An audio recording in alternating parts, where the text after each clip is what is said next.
हमारी वीडियोस सिर्फ और सिर्फ लिखित मूल महाभारत पर आधारित होती हैं। हम किसी प्रकार का बदलाव नहीं करते। जयद्रथ वध की इस श्रृंखला में अभी तक आपने जाना जयद्रथ को मारने के लिए अर्जुन का शकट गर्भ व्यू में प्रवेश करना, अलम्बुश और घटोत्कच का भयंकर युद्ध, सात्यकी का भी व्यू में अर्जुन की खोज के लिए जाना, धृष्टद्युम्न का द्रोणाचार्य का वध करने जाना किंतु असफल होना, भीम का भी अर्जुन और सात्यकी की खोज में व्यू में प्रवेश करना, भीम का द्रोणाचार्य के रथ को 8 बार फेंकना और अर्जुन तथा सात्यकी की खोज कर भयंकर गर्जना करना। अब आगे यह एक पॉडकास्ट है, इसे आप शांतिपूर्वक बैठकर सुनिए और महाभारत का आनंद लीजिए। द्रोण पर्व अध्याय 129। भीम समस्त कौरव सेना को लांघते हुए भीतर व्यूह में अर्जुन के समीप पहुंच गए और वहां उन्होंने बहुत जोर से सिंहनाद किया। तब व्याकुल हुए धृतराष्ट्र संजय से बोले, हे संजय, भयंकर स्वर से सिंहनाद करते हुए उस महाबली भीमसेन को वहां किन किन वीरों ने रोका था?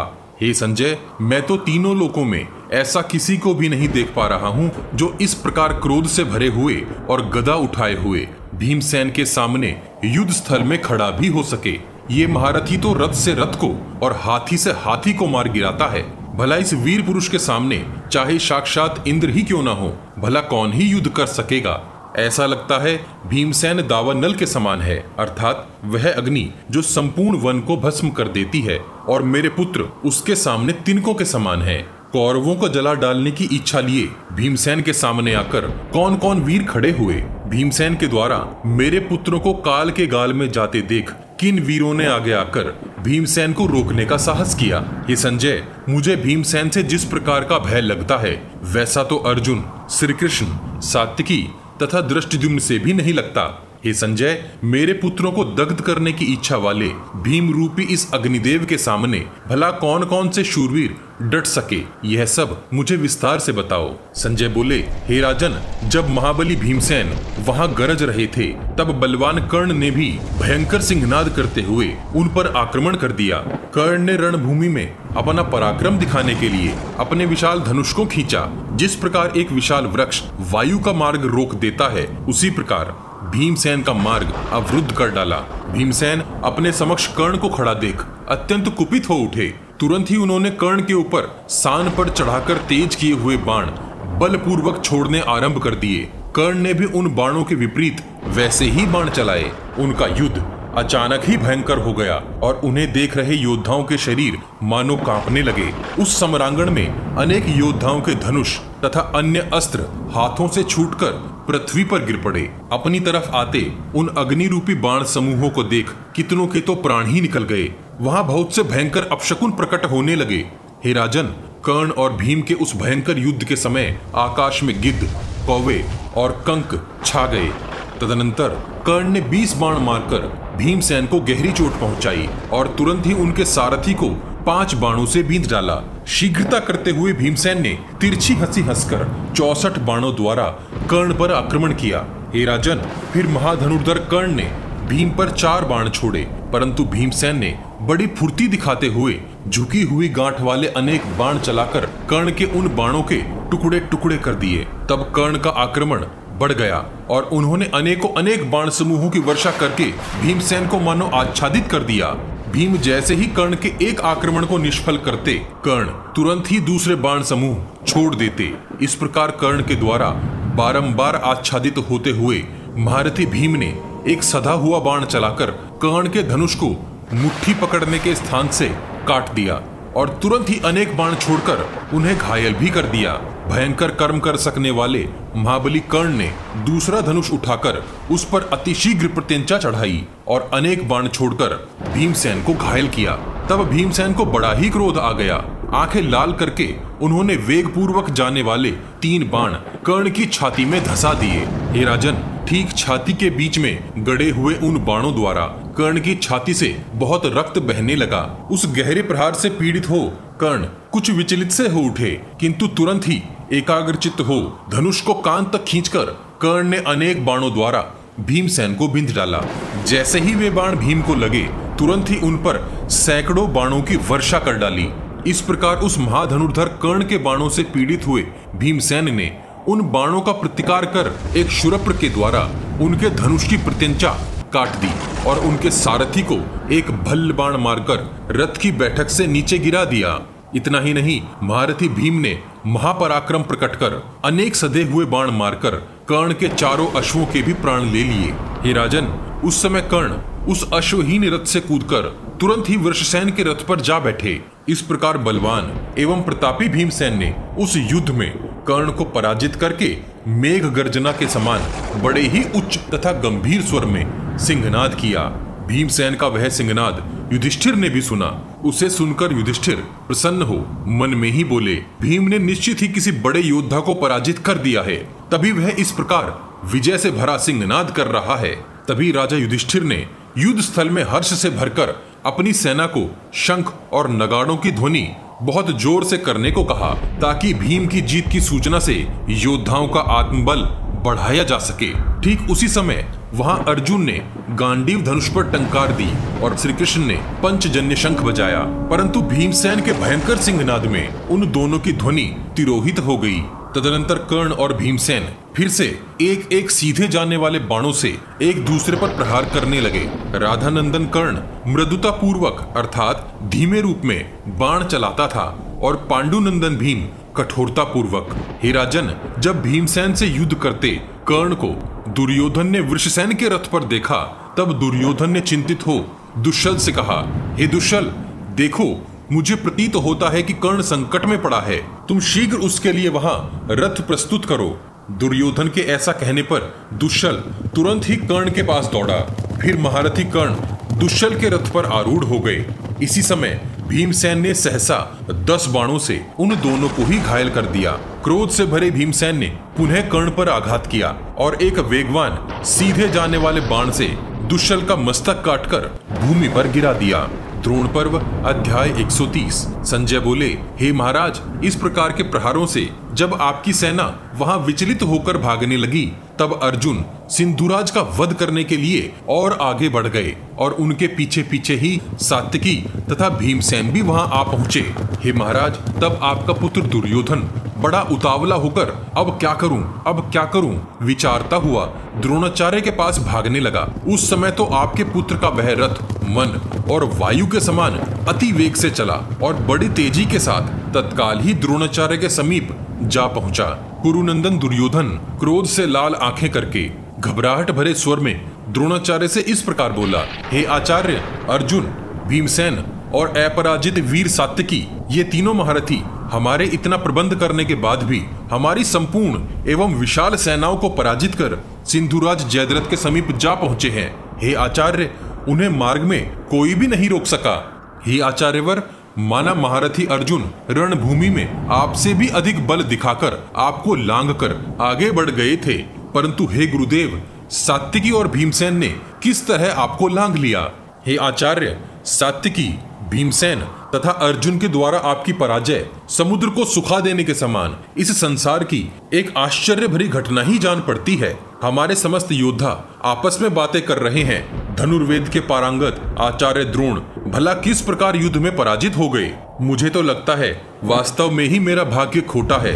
ये तीनों महारथी जब आप जैसे पुरुष सिंह को लांघकर आगे बढ़ ही गए हैं, तब इस युद्ध में मेरा विनाश भी अवश्यम भावी है। हे मानद, जो हो गया सो तो हो ही गया, अब जो शेष कार्य है उसका ही हमें विचार करना चाहिए। द्रोणाचार्य दुर्योधन से बोले, हे राजन, सोचने विचारने को तो यहाँ बहुत बातें हैं, किंतु इस समय जो भी कर्तव्य है वह मुझसे सुनो।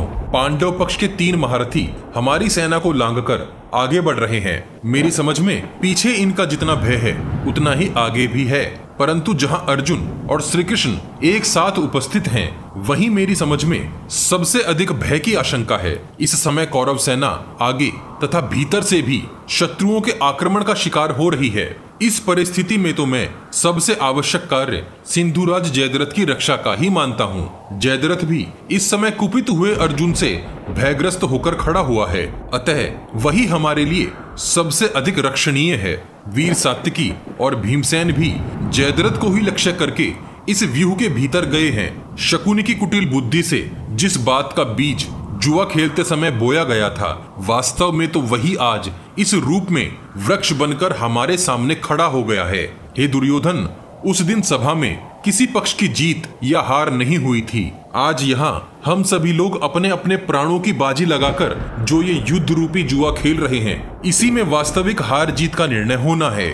शकुनी जिन पासों को हाथ में लेकर उन्हें मात्र पासे ही समझ रहा था, किंतु वास्तव में तो वे पासे युद्ध का आरंभ करने वाले दुर्धर्ष बाण थे। इन सब योद्धाओं को यहाँ तुम जुआरी ही समझो। हवा में उड़ते ये बाण ही पासे हैं जो हर बाजी का निर्णय कर रहे हैं। हे राजन, सिंधुराज जयद्रथ ही यहाँ दांव पर लगा है। सिंधुराज के जीवन की बाजी लगाकर ही यहाँ शत्रुओं के साथ हमारी भयंकर द्यूत क्रीड़ा चल रही है। इसलिए हे दुर्योधन, अपने जीवन का मोह तथा अन्य कर्मों को त्याग कर इस समय रणभूमि में विधि पूर्वक मात्र जयद्रथ की ही रक्षा करो। द्रोणाचार्य आगे बोले, हे राजन, जहाँ तुम्हारे महाधनुर्धर सिंधुराज की रक्षा करने में लगे हैं, तुम भी स्वयं वहीं शीघ्रता से चले जाओ और सिंधुराज की रक्षा करो। मैं यहीं व्यूह के मुहाने पर रहूंगा तथा पांडवों तथा सरंजियों सहित आए हुए पांचालों को व्यूह के भीतर जाने से रोकूंगा। आचार्य से परामर्श कर और आज्ञा लेकर दुर्योधन स्वयं को उग्र कर्म करने के लिए तैयार करके शीघ्र ही वहां से भीतर जयद्रथ की ओर चला गया। वहीं व्यूह के बाहर अर्जुन के चक्र रक्षक, जो अर्जुन के रथ की रक्षा में चलते थे, पांचाल कुमार युधामन्यु और उत्तम औजा व्यूह सेना के भीतरी भाग से होकर अर्जुन के समीप जाने का प्रयास करने लगे। हे महाराज, जब अर्जुन आपकी सेना के भीतर घुसे थे, उस समय ये दोनों वीर अर्थात युधामन्यु और उत्तम औजा भीम के साथ साथ युद्ध कर रहे थे और कृतवर्मा ने उन दोनों को भी पहले भीतर जाने से रोक दिया था। अब वे दोनों वीर भी द्रोणाचार्य के जगह जगह से खंडित हुए व्यूह का भेदन करके उसके भीतर घुस गए। सेना के भीतर जाते हुए उन दोनों वीरों को दुर्योधन ने दूर से ही देख लिया। तब आपके पुत्र वीर दुर्योधन ने तुरंत उत्तम औजा और युधामन्यु के समीप पहुंचकर बड़ी शीघ्रता से आगे बढ़ते हुए उन दोनों भाइयों के साथ भारी युद्ध छेड़ दिया। हे महाराज, वे दोनों क्षत्रिय शिरोमणि विख्यात बलवान वीर थे। उन दोनों ने भी अपने धनुष उठाकर दुर्योधन पर धावा बोल दिया।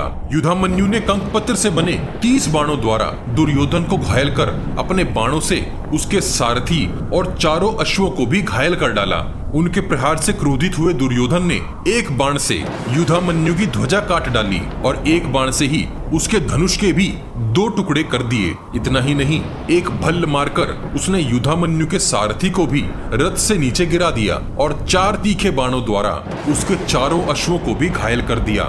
इससे तो युधामन्यु भी अत्यंत कुपित हो उठा और बड़ी उतावली करके दुर्योधन की छाती में अनेक बाण मारे। इसी प्रकार उत्तम औजा ने भी दुर्योधन के सारथी पर भयंकर प्रहार कर उसे यमलोक भेज दिया।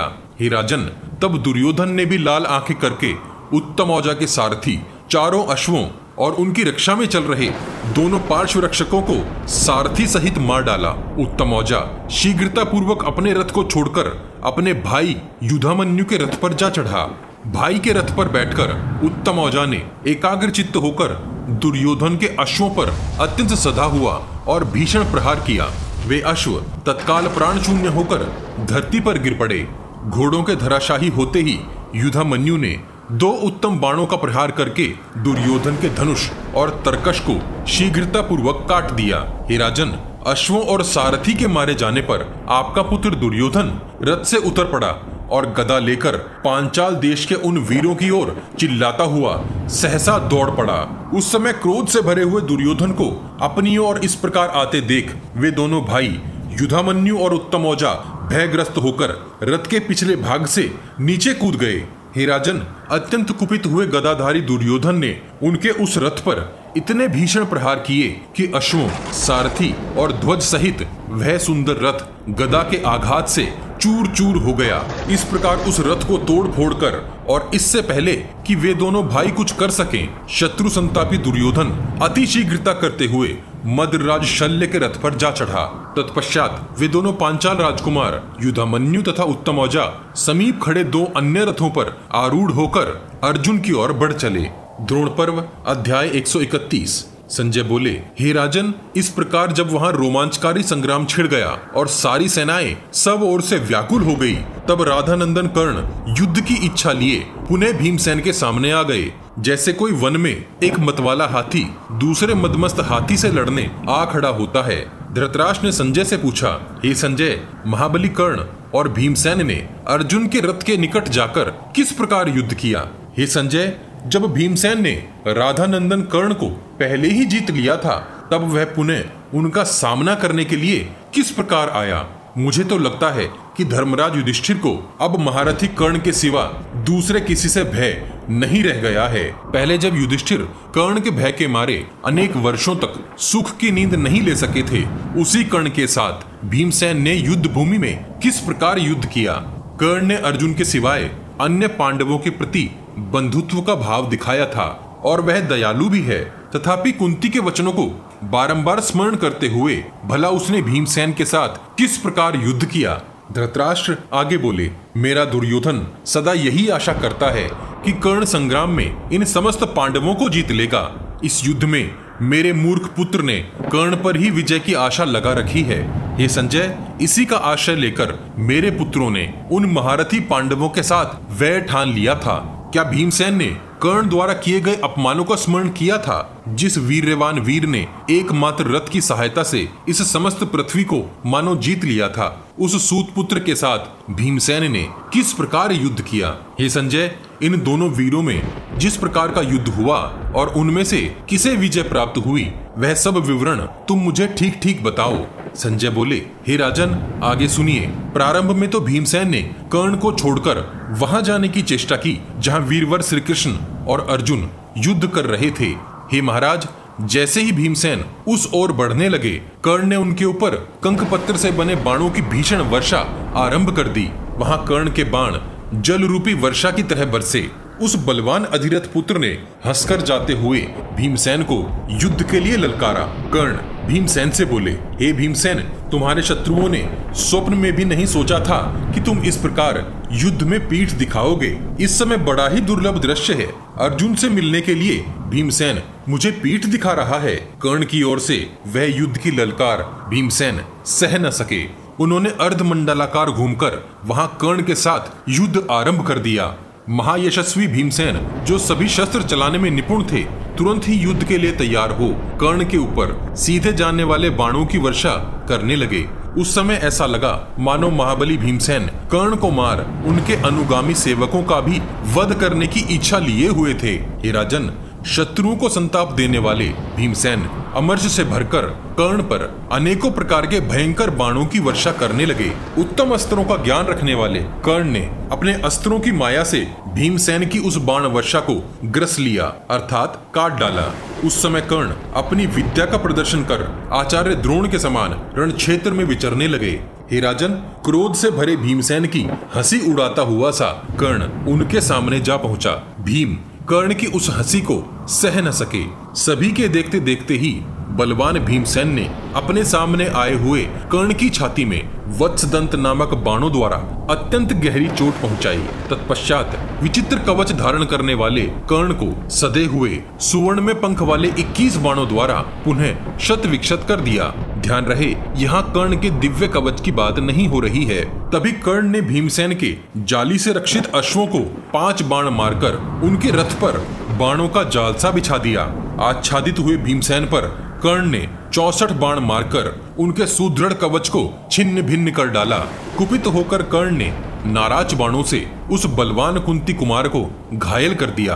भीमसेन कर्ण के धनुष से छूटे हुए उन बाणों की कोई परवाह न करके उत्साह से भरकर कर्ण के इतने समीप पहुंच गए मानो उन दोनों के रथ एक दूसरे से सट गए हों। हे महाराज, कर्ण के धनुष से छूटे हुए विषधर सर्पों के समान भयंकर बाणों के लग जाने पर भी भीमसेन वहां तनिक भी व्यथित नहीं हुए। तुरंत ही 32 तीखे भल्लों से प्रतापी भीमसेन ने कर्ण को भारी चोट पहुंचाई। उनके रथ अब एक दूसरे से दूर होने लगे थे। कर्ण ने अनायास ही भीम पर बाणों की बड़ी भारी वर्षा कर डाली।